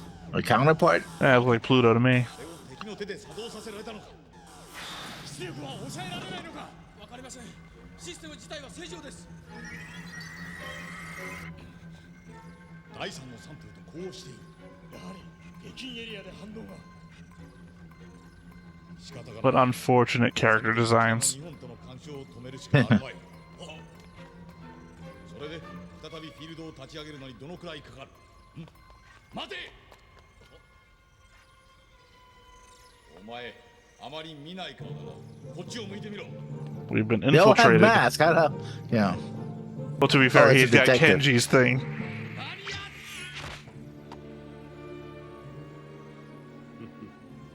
国際警察機構か。人呼んで不死身の村雨健治。ベイヤー、貴様の目的と正体分かったぞ。 Well, why are you running away if you're immortal? 放っておけ。それより予定を変更する。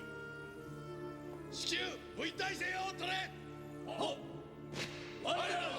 Is that better or worse than Red? Or DEFCON 5 or DEFCON 1? Oh, that's your problem there. It looks like your moon crashed into the Earth. Yeah.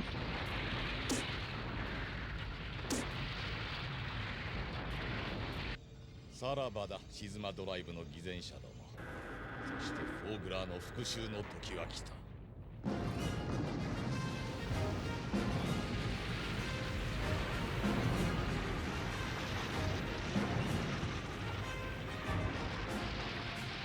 So it's going to be the underground facility coming to the surface. Surface, yeah. But we saw it on the next song, the last one. We saw something.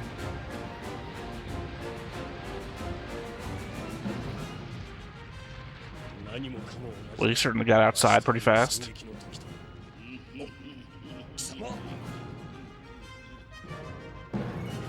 れから本当の夜をお見せしろ。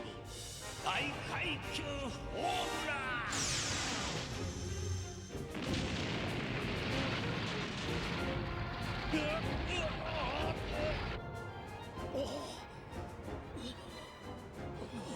Gotta admit, still not exactly sure what I'm looking at.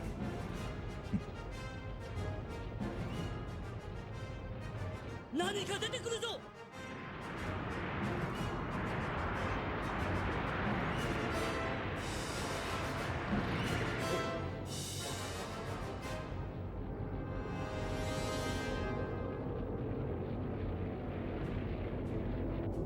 こいつはまさか。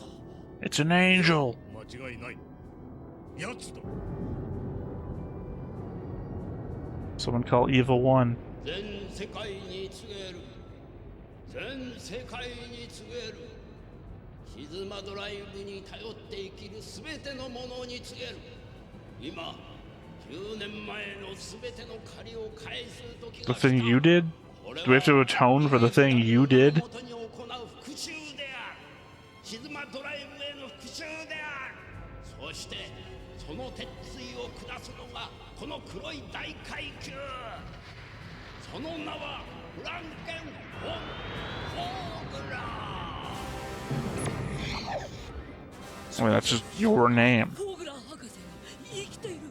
じゃがあの惨劇の中心にて生きてるなどということがあるまい。だがあれはまさしくバシュタールを起こしたシズマドライブの実験用炉心だ。それにあのサンプルにしてみても博士でなければ誰に使うのか。誰に。 Who else indeed?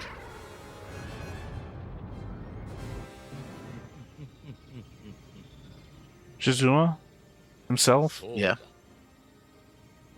Maybe Professor Go? 私は10年前この日のために生き延びたんだ。 Well, there we go then. That answers that one. It was a Scooby-Doo mystery.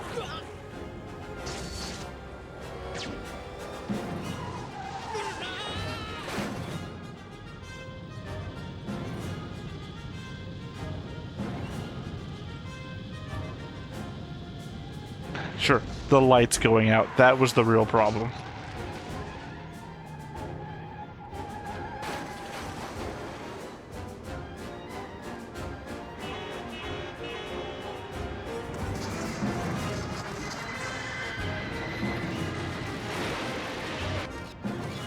Not sure why the train losing power would cause it to do that.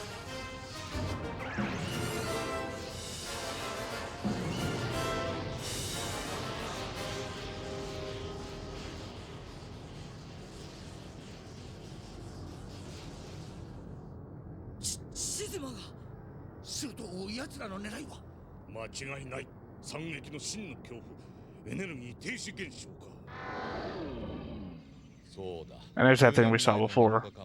The thing happened to the whole Earth. あの時暴走したシステムはバシュタールを蒸発させただけでは飽き足らず、その特殊な性質を持って全世界のエネルギーを中和してしまった。 Worldwide EMP, like I said.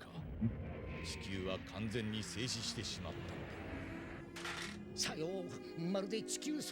Still Earth operation, the fire group's whole thing.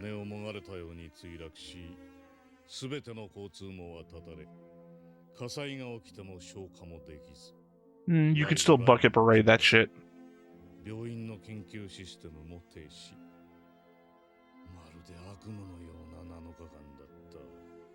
Hell Week, they called it. 永遠の夜に我々は閉じ込められてしまった。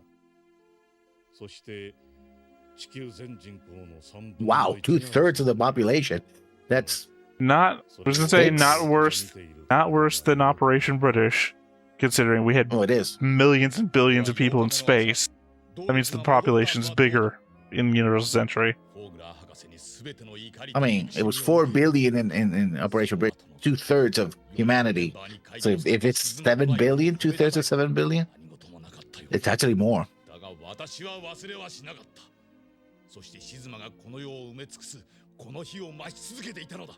No, it's 4 billion on Earth. Half of the human population, no, total.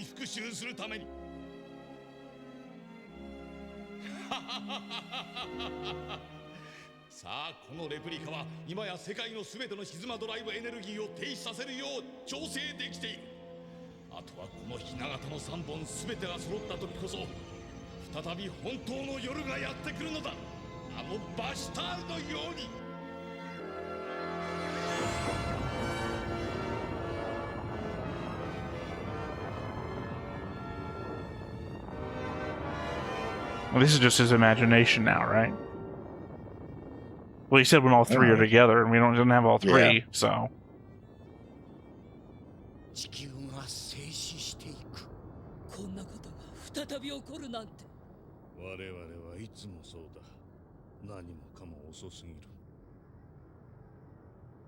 So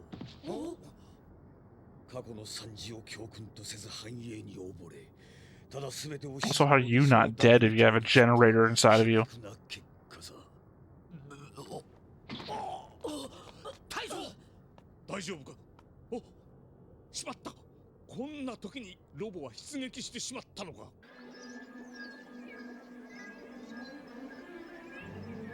Yeah, oddly, this seems like a weird plan for Big Fire, the organization that uses tons of giant robots. Yeah. Not Uranus. Yeah.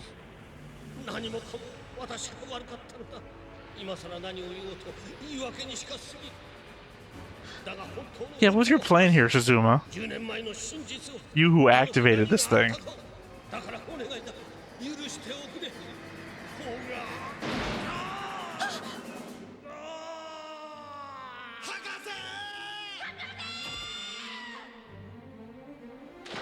And there goes the last professor. From 10 years ago, I mean.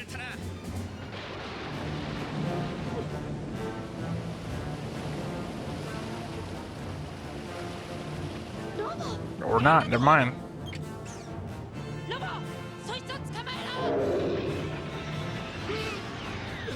I guess implying his watch and Big Robo are not powered by these devices. Yeah.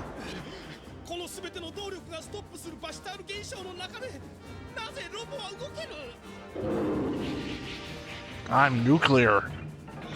I'm powered by the will of men of justice.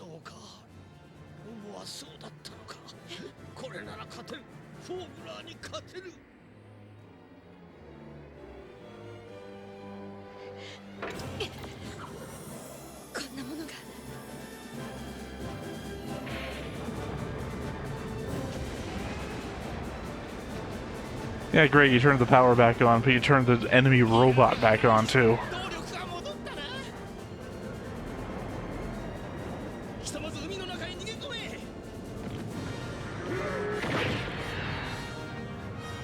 You're not going anywhere. Except remember that Ivan had super speed before. Yeah.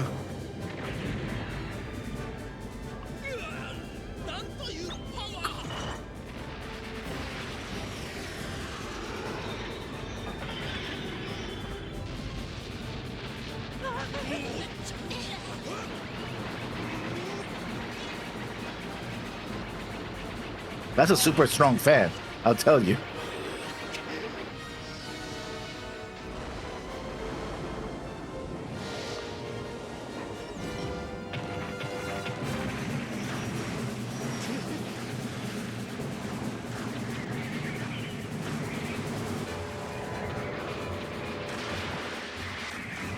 Okay. Just in this show, everything can do everything. Yeah.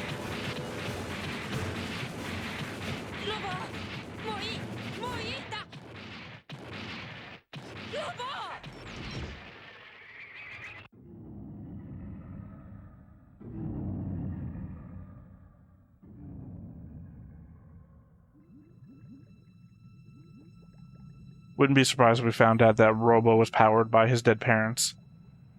With the spirit of the past parents, yeah.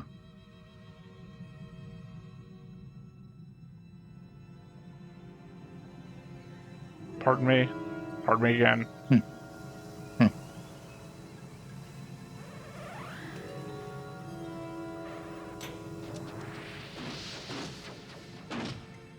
What did I say about evil organizations in the bottom of the Pacific Ocean?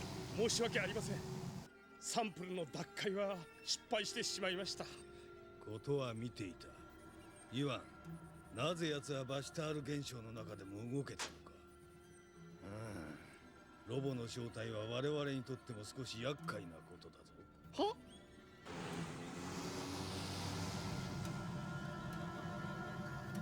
は？Okay, he just writes in the back. ジャイアントロボは我々 BF 団が作った。いや、十血衆の私でさえ知らされてはいなかったが、間違いはない。I would say that would be funny because that would make my final note actually true. 完成した時 BF 団でさえ全て廃棄したはずでは。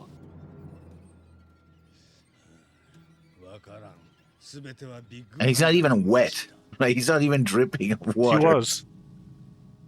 He was when he first got on, when he was cleaning off his monocle thing. It looks like he just instantly dried after that. Yeah.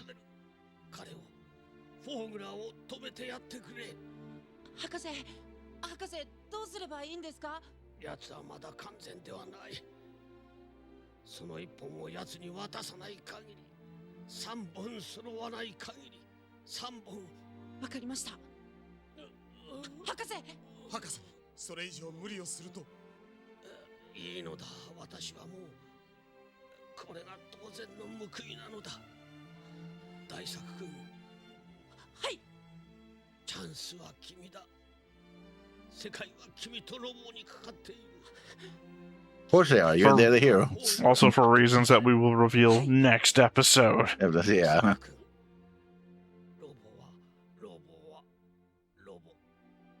Your mom and dad?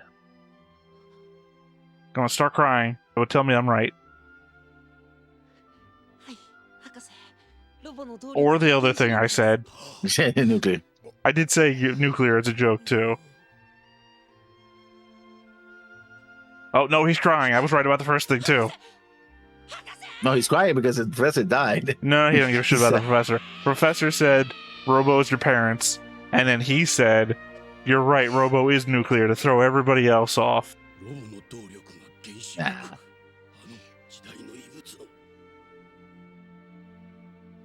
I mean, I did say nuclear, too. I'm right either way. It's just the element that it's also weird. Hey, we created the perfect energy source, but you know what was better than that? Nuclear energy.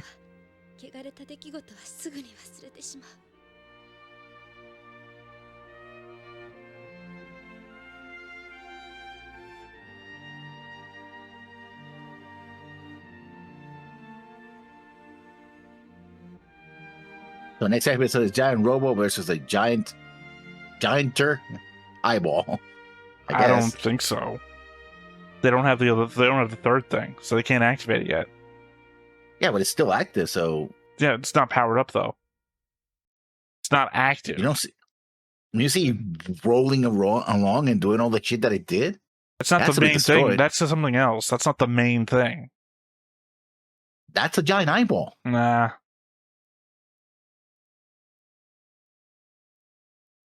What the fuck? Nah. Okay. Yeah, it's your argument. I've said my piece. It is him. It's like literally he's he's controlling it from the inside.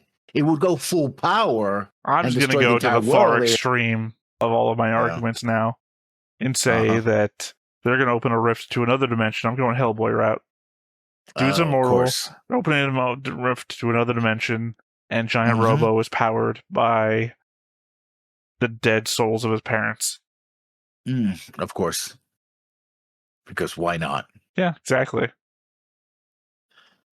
Hey, dumb, but sure. I mean, it's okay. Well, I'm going to keep that in the bank for next thing we record. Just call something you say dumb for no reason. Well, to be fair, I do that anyway. It's like, not always surprised. Like, okay. You know. Just I owe you one now. Yeah. The other ones were for free. Here's the problem. You didn't write any notes for the next thing we record, so I can't get you anything. I'm going to have to wait to say something. Here, you respond to my response. I'm like, no, that's stupid. Let's be fair. I've been right a lot.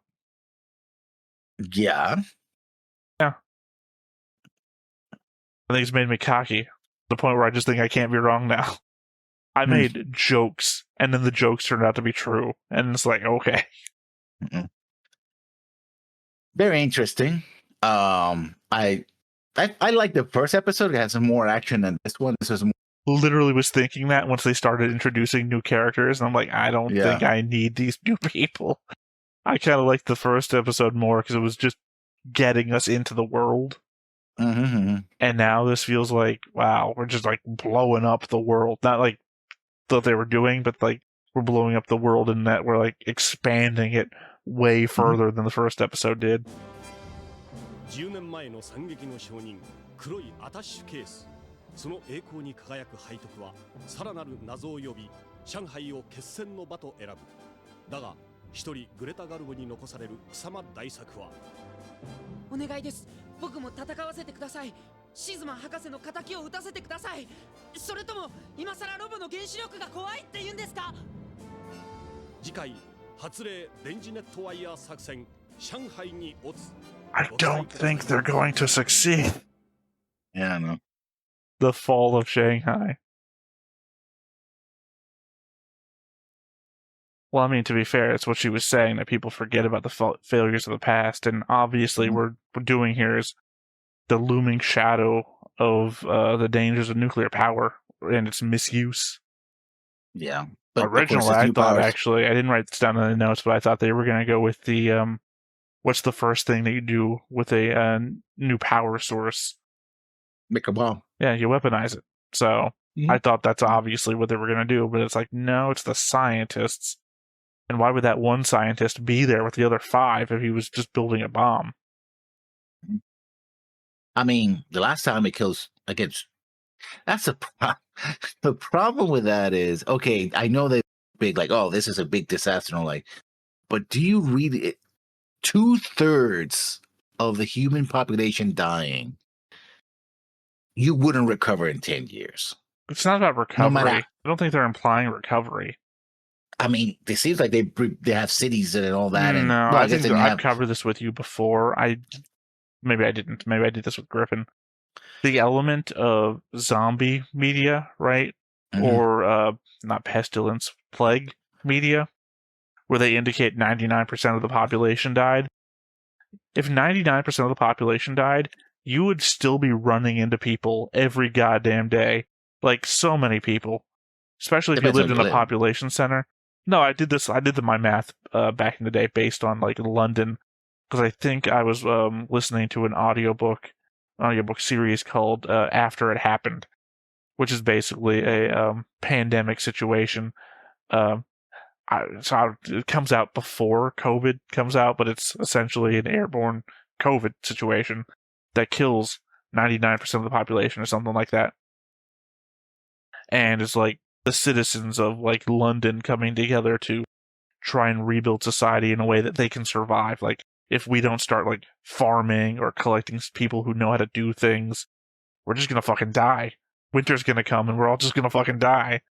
So they start doing that, and it's like, there's a lot of people. He just like found a lot of people. And I was like, yeah, if you took the population of London as your like base, and you like killed 99.999999999% of the population, you'd still run into like 100 people per square block, not block, square mile.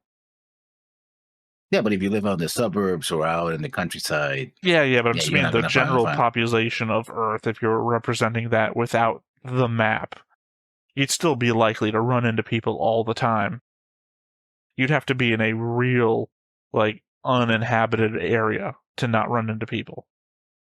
The population of Earth is so big that eliminating 99% of the population. Pretty big as well. Yeah, the Earth is also pretty it doesn't matter. It doesn't matter if the Earth's pretty big. Not everyone lives in the middle of the goddamn ocean. People congregate. And you could be you could live in the Midwest where people live spread out. You could still travel down the road. Probably be someone alive on the next farm over. People live in congregated groups, and if you kill 99% of that group, there's still probably even in the lesser lived areas in America, there's still probably 100 people per square mile. The thing is that you would have collapse of the socioeconomic order. Doesn't matter. That's not my point. I indicated to you that was the point of the novel that I was bringing this up after it happened. People trying to create a social order where they have people who can do engineering to build houses and whatnot, or farm, or take care of animals, people who know veterinary, collecting books and shit from the library so that they know how to do stuff. Because again, you don't want winter to come and fucking everyone freezes to death and then all the food goes bad, etc., etc. So you have to think long term in the future, but that's not my point. My point is just that people congregate. There's a lot of goddamn people on the earth. We could be seeing 2/3 of the people dying, and a population center just doesn't look that different. I mean, the problem 10 is 10 years is plenty of time to clean up the bodies.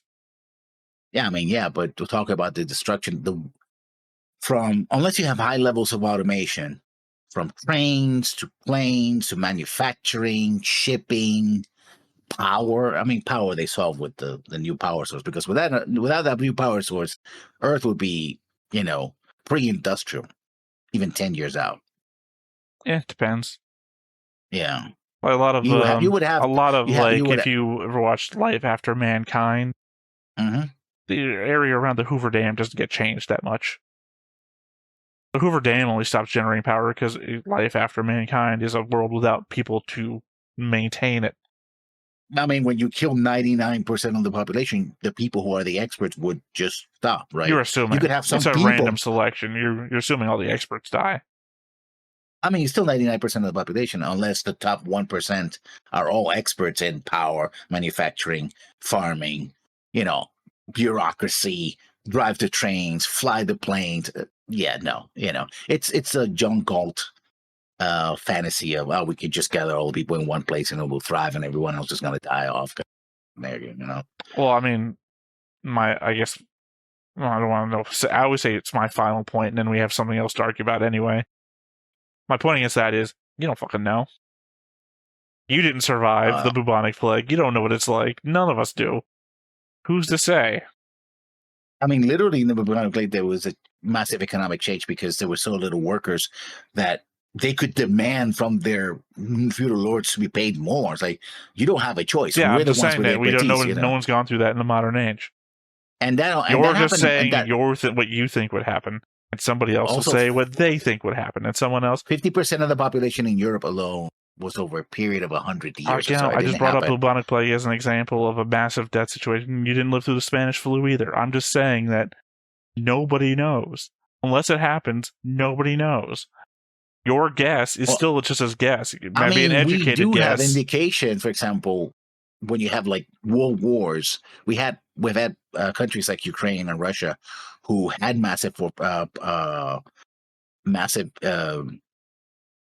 populations, and now they're still struggling to maintain birth to death ratios because of how many people they lost in World War II, which was 90 years ago. Ireland, the population of Ireland, in order to recover from the potato famine, it took over it's now taken a century and a half. So yeah, it takes a while to build up, especially if you're, I also want to point out that all of the arguments that you're like, feel like you're getting a little haughty about, are your own arguments. I've never countered argue to you what the build-up process would be, because it's not my point. My point was about how many people you would run into, and you keep arguing like, there's no way they would possibly rebuild, and then you keep giving examples, and then you hit me back as though I had argued against you at some point. It's fucking impossible, you goddamn idiot. Like, what? I just said if 99% of the population died, and you lived in a population center, you would still be running into a ton of people. It is a lot of dead people, but there are a lot of alive people. It's insane how many alive people are on Earth right now. Yeah. I would say probably all of them. What? All of the alive people on Earth right now, or it's all of the people. It was a funny little play on words. All the alive people you will run into on the planet right now is all of them. I mean, I don't have the time to run into all of them, but I mean, by virtue of being dead, you're not one of the alive people. So if you run into a dead person, that's not one of the alive people you could run into. Yes. The dead population, very underrepresented in the census. Yeah. Intelligently, that is correct, yes. Yes, it's also a George Carlin joke. Life matters is a position that we have as alive people. The dead people don't really have a big say in it. Because they don't share our condition. Oh, that was Giant Robo episode 2. Like I said. Which was, ironically, I would say 1/3 flashback. Yes. 2/3 people dying. Exposition. And people dying. Well, no, I would say 1/3 is flashback, which is basically the exposition too. Because it was the narrator telling us. Because there's also this guy, the villain, who's like, I have this shield, so now I'm going to take my time to explain exactly what's going on. And he's like, blah, blah, well, to be blah, fair, blah, he's blah, giving blah. it from his position, because he's a former inhabitant of the country that got wiped off the map. Yeah.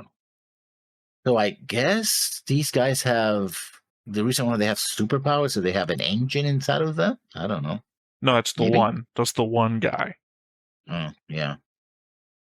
Well, he's a cyborg, basically. The other guy can turn into paper. I don't know how you explain that with an engine inside of him. That's just magic. That's just goddamn magic. That's what I'm saying. There's no consistency to the power set, which is like throws me off. Like, I understand that that's kind of the way of things when it comes to like superpowered individuals and a lot of stuff. Like, I touched a magic asteroid and now I can do X. I can also do this other thing. Well, how's that? Like when we get to I know me and Griff used to discuss that's the benefit of My Hero Academia, is that one person's other power is just a build-up or another version of a thing that their main power can do. So it looks like they can do a lot of stuff, but it's just mixtures of how you use your main power. Whereas this is like, guy slices into his arm, the blood flows, and then... Like, I don't understand how any of it connects to one another. He just has, like, yeah, I thought he needed 17 powers, so I asked my 5-year-old son. By the way, I don't think you ask any child what superpower they want, and turn into paper is one of them. And yet, it's something I see in so many anime. Oh, well, those are sutras. That's what they are. There's magical powers. Well, no, I'm talking like read or die. There's a character in Naruto where she is just like paper. Yeah. There's this guy who turns into paper.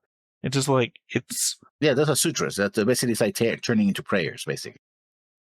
Well, that's no, what's her name from Naruto can like form stuff out of paper and turn into paper and all this other stuff.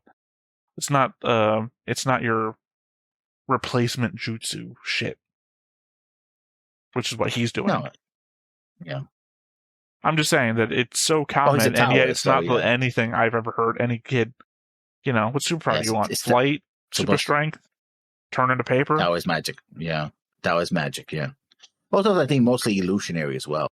He wasn't even there. He was just... Well, I said that during it. Is this an illusion? Yeah. Yeah. Well, you can do anything with illusions, right? Like turn into paper. He's an illusionist. I mean, unless you dispel it, it's believable, right? No. Illusions in different media have different properties. Don't get trapped in Sasuke's brother's genjutsu. You'll be there for 999 years. In a second. Like I said, there you have it. Well, I guess if that's everything then once again, I have been Theta. This has been Lessons. We've been Stoneface Reactions. And we will catch you next time. Bye-bye. Hey everybody, thanks for watching another Stoneface Reactions. If you have an idea of another video we could go ahead and watch, go ahead and put it in the comments down below and we'll add it to the wheel. Be sure to like, comment, and subscribe and let us know what you thought about this video and what parts you liked. And until then, we'll see you next time. Is this too goofy?